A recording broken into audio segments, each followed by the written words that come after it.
DeLuca here. Okay, I'm going to be doing a cloud pour, kind of a monochromatic cloud pour, but I do have this color here, which is this Little Piggy pigment and unicorn. It has a pinkish purple flash to it. I don't know if you're going to be able to see that, but when it dries, you get that flash in there and it's super cool. Let's see if I can show you in this piece. I don't know if you'll be able to see it without an up close. There is some of that unicorn in there. Kind of see it sometimes. It's really hard if it's not up close. This is a piece that's going to be in my auction coming up on May 17th. You can kind of see some of the unicorn right there. There it is. It's just like this very subtle flash. It's so pretty. But my auction is going to be at 7 p.m. Eastern on Friday, May 17th. This will be one of the pieces. I will be showing more of the pieces coming up. But so we're going to be doing something like this, but with new colors. I have not used this color yet. I don't know how it's going to react in a straight pour. This is the Amsterdam acrylic in Caput Mortem. So that is my background / base coat color. These two colors is the Caput Mortem, and I have mixed in some DecoArt Americana Decor Satin Enamels. This is a fresh jar, so I wanted to give it the best chance to sell. So what I've done there, for this color, this is half of the DecoArt and half Caput Mortem. This is Liquitex Basics Titanium White, the Satin Enamel, and just a little bit of the Caput Mortem to pull that hue together so the white isn't so stark. But when it's all mixed together, this color is going to appear white unless it's on a white wall, and then you will see that it is indeed tinted.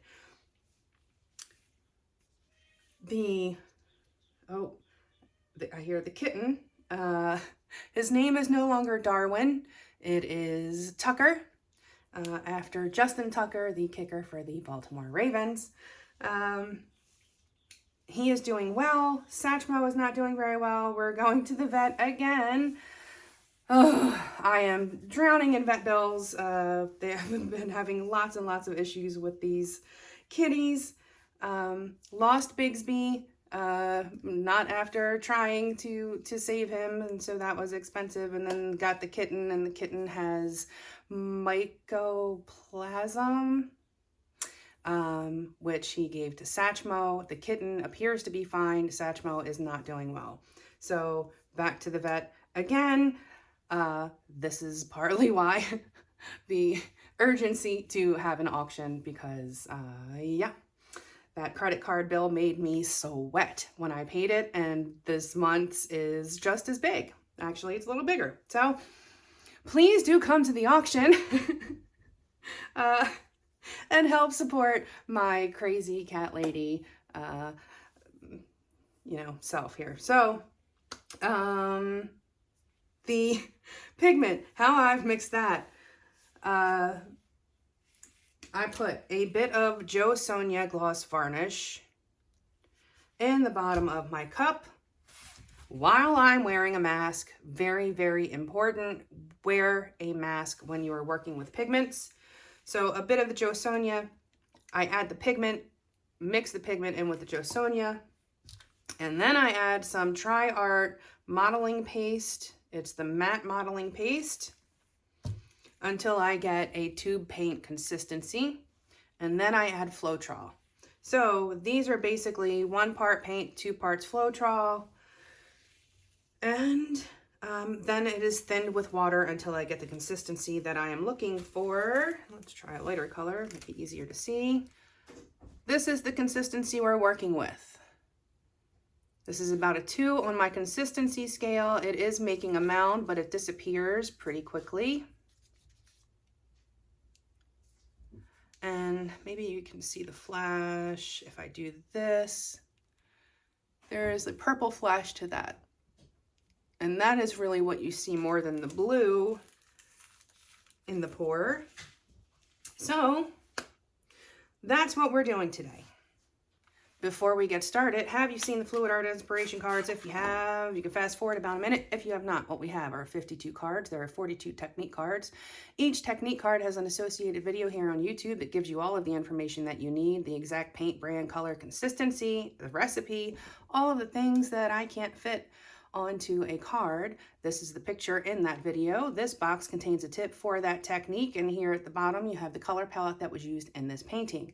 And these 2 boxes can be used as the basis of a 2-color palette, or you can build off of those colors. And there are 8 bonus color palette cards. Each one has 5 color palettes. Mix and match the bonus color palette cards with the technique cards, and you have more combinations than you could ever paint in a lifetime. These are available at my website, GinaDeLuca.net, and also at Amazon.com. The first thing I'm going to do is put some paint in my cup. I'm doing 2 ounces. This is a 14-inch square canvas. And I am going to lay down my base coat. You'll notice I've already covered my sides. I do that because when I mix with Floetrol and I'm mixing a thin consistency,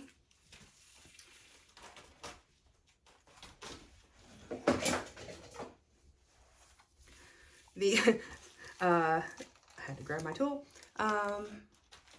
You don't get the best coverage on the sides, and if you don't cover the sides first, you might have some canvas showing through,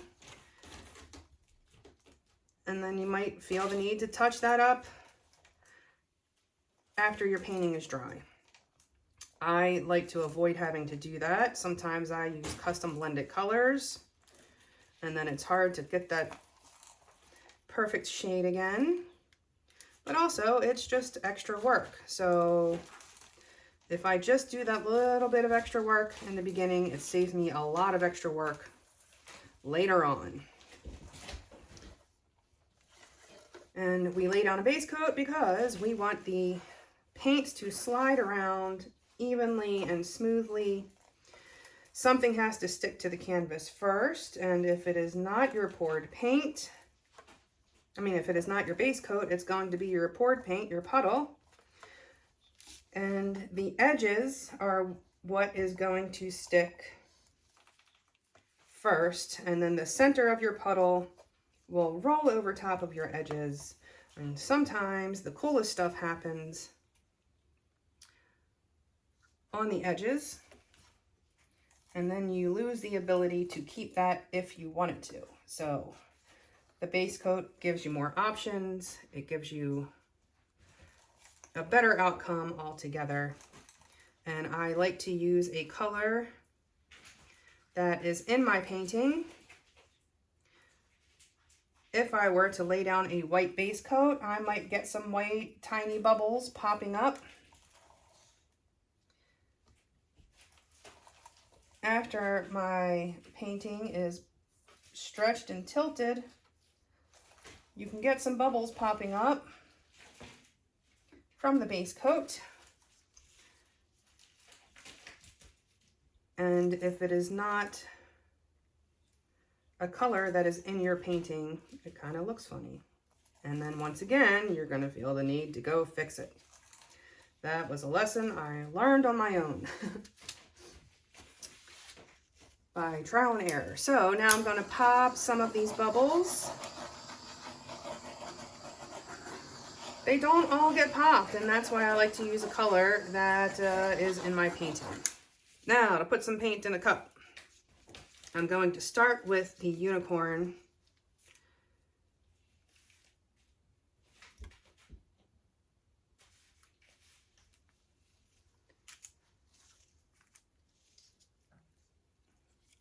And now for the cell makers. Always double check your consistency before adding to your cup. The sauce may thicken upon standing. Going to pour from up high, allowing that to sink and churn. That is what gives the very cool 3D effect when these cell makers blend together. You get those cool boulder cells, or they look more like clouds when you're using satin enamel. But it is the same concept. A cloud pour and a straight pour are the same thing. The only difference is in a cloud pour, you are using satin enamels. It is a matte paint, and matte paints, when put with a glossier paint, will give you cells. Matte paints are hydrophobic. They push the glossy paints away. Again, popping bubbles. I see more. Okay, I am going to do this in a spiral. I'm going to pour quickly and spin slowly, trying my best to stay in the center.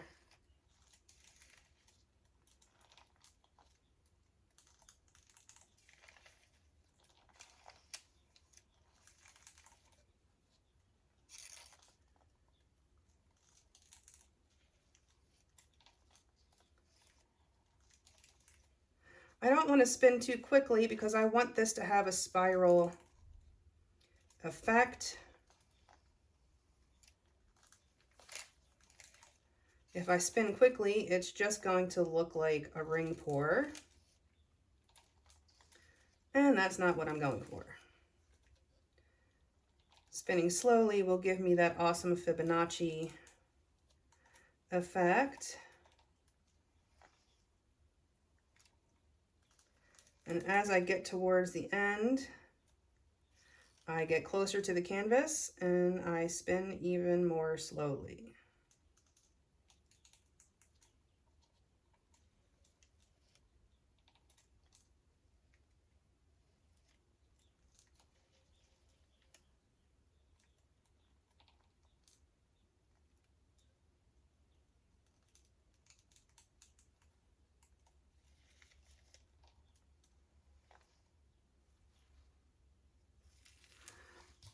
And once that last color comes out,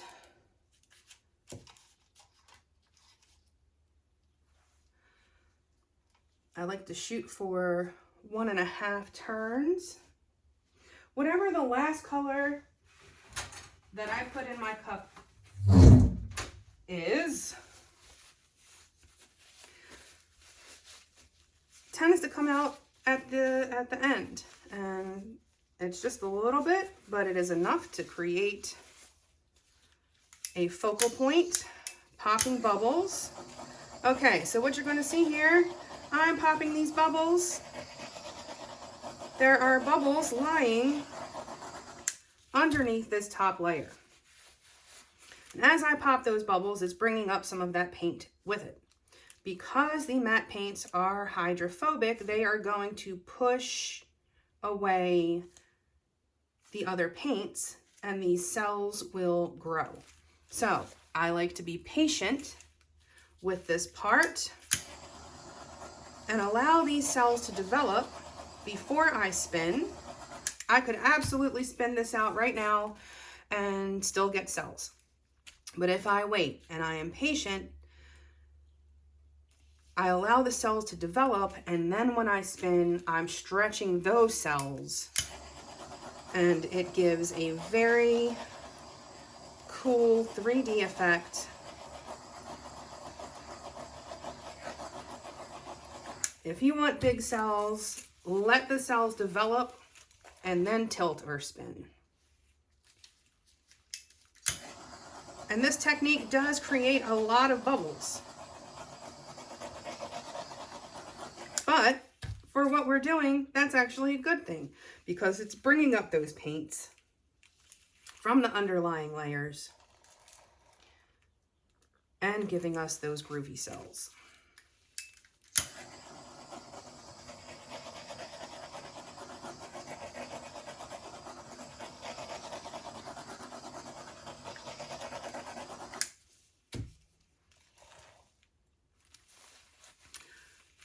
A lot of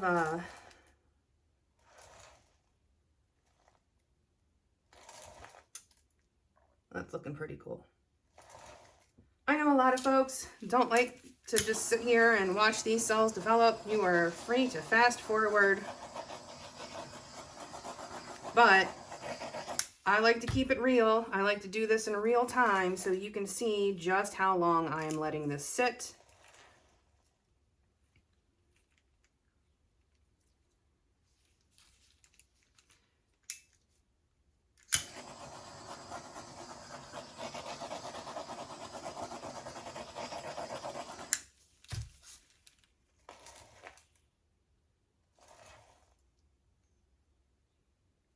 This Caput Mortem is a really pretty color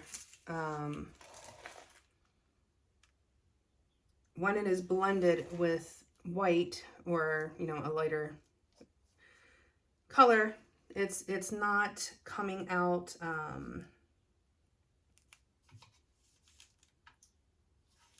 it's not coming out too pink. Like it's not a cotton candy pink. It's a muted pink.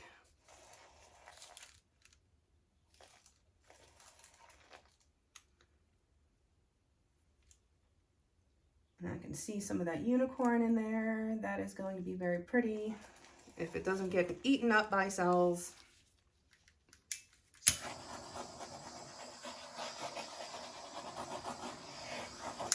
This thing is going to be covered in cells for sure.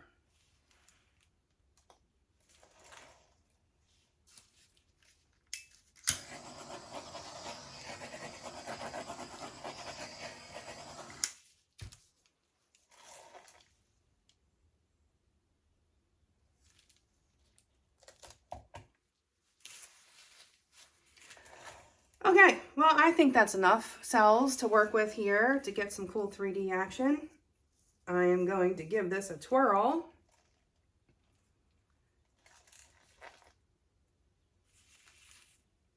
I do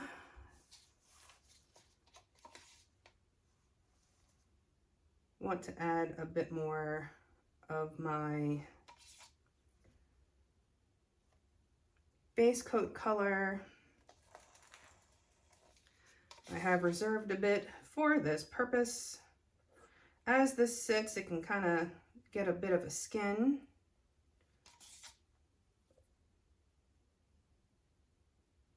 And just adding a bit here at the end to my edges will help this to spin off more evenly.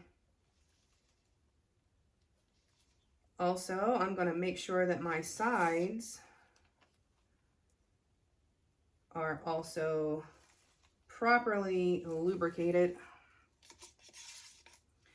because if your sides are dry, the paint won't slide over the edge quite as easily. It can kind of fight you a bit.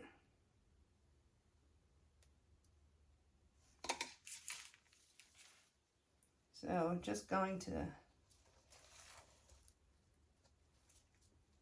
give that a bit of a swipe here, just to make sure it's all evenly covered here. Okay. One more quick pop of bubbles.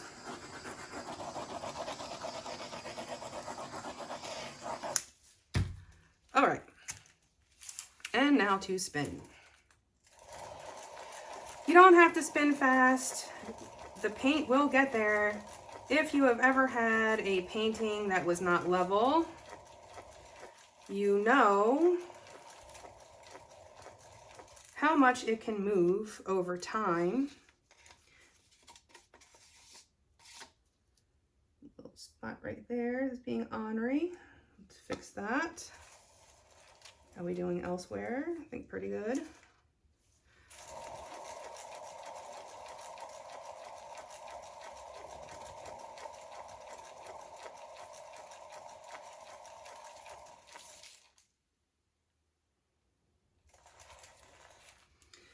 I have a bit of paint left in my cup here, and I'm going to just drizzle the edges here.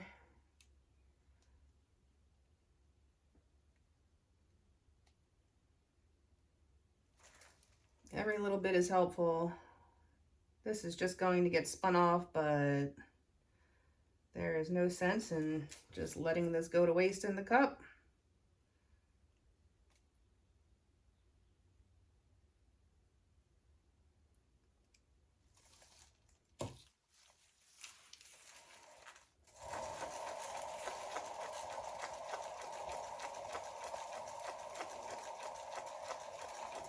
And again, you don't have to spin fast. The drip circle does not come out past my corners. I am not spinning it so hard that it is flinging. That is completely unnecessary. I have a little bit of a dry spot here, so that is why this corner is misbehaving. So let's fix that.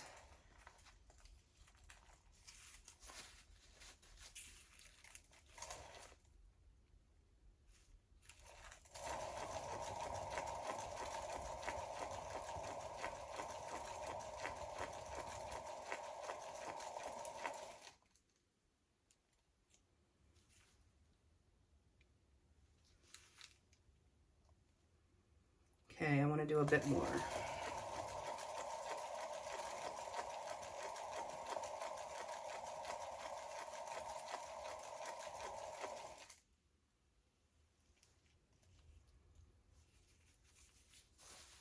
All right.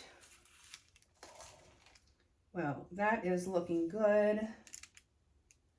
Just going to touch up these corners a wee bit. The very, very corners sometimes do not get the best coverage, so just giving them a little zhuzh.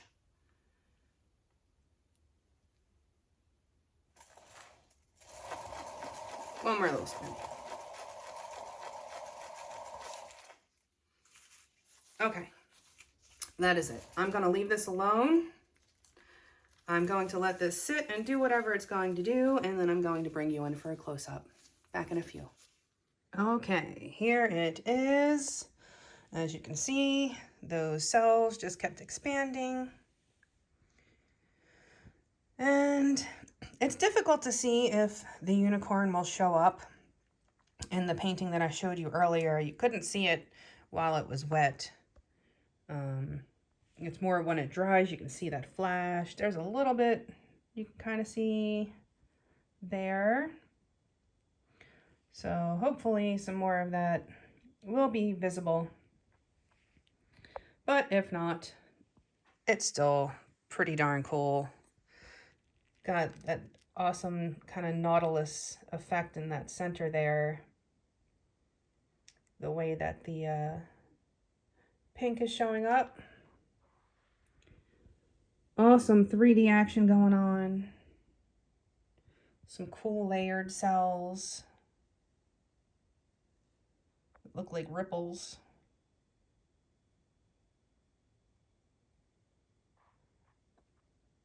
I am pleased with how this piece turned out. And we now know that Caput Mortem does indeed work as a background color. Not all of them do. Prussian blue does not make a great background color. I've tried it in 3 different brands, and none of them gave me cells. So that's why I keep testing, because it's different results every time with new paints, that is. But there it is. I hope you learned something. I hope you enjoyed. Please do like, share, and subscribe and all that good stuff. Do check out the description box below for links to my PayPal tip jar if you feel so inclined. It is greatly appreciated. Also, a way that you can give back is to use the affiliate links provided in the description box below and the coupon codes. You will receive a small commission, or I will receive a small commission at no additional cost to you, and you will receive a discount when you use a coupon code. It's a win-win. So DecoArt is one of my affiliates. Get yourself some DecoArt, use the coupon code. And also Fluid Art Company, where I got the pigments and the Josonja and the TriArt modeling paste. Get your goodies there. Oh, also the Amsterdam paint is from Fluid Art Company as well. Be sure to stay tuned for more examples of what is going to be in my upcoming auction on May 17th at 7 p.m. right here on YouTube. Do come back and check out those. I will be posting them on my art page on Facebook, The Glassy Knoll, as well. So head on over there if you're not already. What am I forgetting? Oh, in the description box, you will also find the link to our Facebook group. Go make some art. Join us there. Post your masterpieces. Ask your questions. Get some information. A good time is had by most. It is the internet after all. Okay, well, I think that's it. I am going to bid you adieu, pull out the cat carrier, and it's about time for me to take Satchmo to the vet. So, y'all send some good mojo for my boy. He's not feeling well, and that is breaking my heart. Okay, that's it for me. I hope y'all have a beautiful day. Now go make some art.